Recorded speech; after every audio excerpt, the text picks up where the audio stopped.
Bonjour, donc aujourd'hui je vais vous présenter une préparation par Skype pour le concours Access César, un concours qui est destiné aux élèves de terminale, toutes filières confondues, et qui a normalement lieu vers le mois d'avril de chaque année. Alors je vais me retirer comme à l'habitude de l'écran, hop, et on va commencer la présentation. Donc en fait cette présentation je l'ai bâtie autour de tout un jeu de questions-réponses. Bon, j'ai tout de suite mis en version vidéo parce qu'il y en a pas mal et j'ai voulu faire un résumé en fait. Donc j'ai mis en version vidéo verte les questions les plus importantes. Évidemment, on va se poser la question en quoi consiste l'épreuve RLM du concours Access Sésame.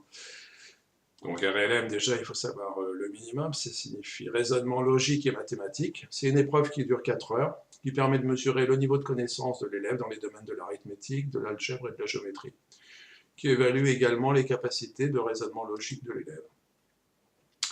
Donc en fait, on va rentrer un peu dans du concret, c'est-à-dire aussi quelles sont les épreuves écrites du concours Access. Donc en fait, ça se décompose comme suit, une épreuve de synthèse, une épreuve de raisonnement logique et mathématique, c'est vraiment celle-là sur laquelle moi je vais m'appuyer et développer la vidéo. Une épreuve d'ouverture culturelle, une épreuve écrite d'anglais, une épreuve écrite de langue vivante 2. Alors on va parcourir les questions les plus importantes, celles que je développe ici. En fait, les autres, elles pourraient être traitées dans des séances en direct. Qu'obtient-on avec le concours Access? C'est le grade de master et membre de la CGE. Donc après, il existe des documents qui permettent d'avoir beaucoup plus de précision là-dessus. Moi, je vais essayer de venir sur la méthode. Comment bien exploiter les énoncés? Donc, par rapport à cette préparation, on peut décomposer ça en 4 étapes. Alors, il y a une façon vraiment, parce que Access est une épreuve très particulière qui s'appuie sur des réflexes logiques et aussi sur de la rapidité. Donc on va dire qu'il y a 4 conseils ici pour bien traiter les énoncés. C'est extraire le maximum d'informations de l'énoncé. Chaque type de question a son langage et ses conventions. Il faut apprendre à les interpréter. C'est ce que j'essaierai de faire au cours des séances avec l'appui des diapositives que j'ai édifiées. Deuxième point, c'est extraire le maximum d'informations des réponses proposées. Les propositions constituent une partie importante et active de la question.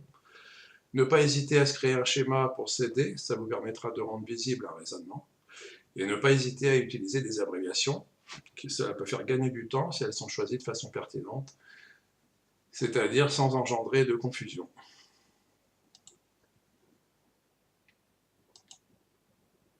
Alors dans cette présentation, on peut parler aussi des différentes catégories de questions, puisqu'en fait, à travers les annales qui vraiment maintenant commencent à être assez nombreuses, bon, on a pu identifier des catégories quand même qui reviennent régulièrement dans les questions.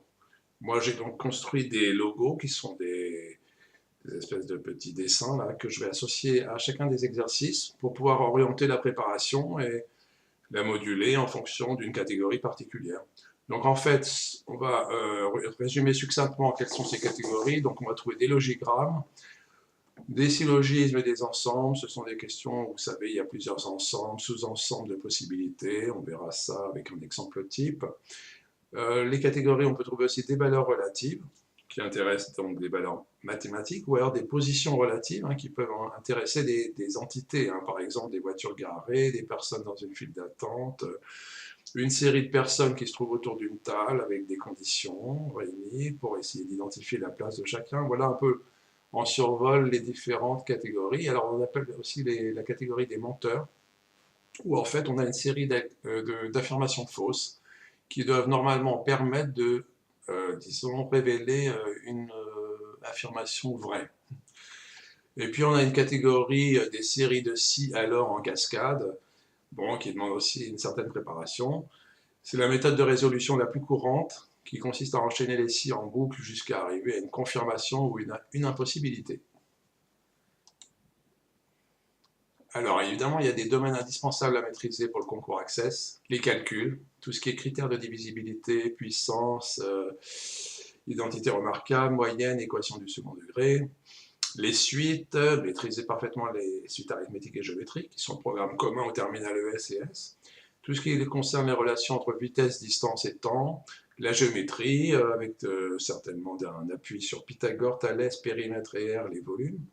et tout ce qui concerne la logique avec des séries de chiffres et des séries de lettres. Vous savez, quand il s'agit de trouver la énième lettre qui suit derrière une séquence indiquée dans l'énoncé. Par un raisonnement logique, on doit pouvoir détecter soit la bonne lettre, soit le bon chiffre. Alors ici, j'ai dressé ce tableau, en fait, j'ai repris un petit peu justement en fonction des chapitres et des années, juste pour attirer l'attention qu'on voit quand même qu'il y a une constante, c'est les fonctions. En fait, il y a régulièrement des questions sur les fonctions. On peut même dire que ça représente 60% des sujets, hein. Donc en fait, c'est quelque chose qui n'est pas négligeable. C'est la partie, en fait, toujours commune au terminal S et ES.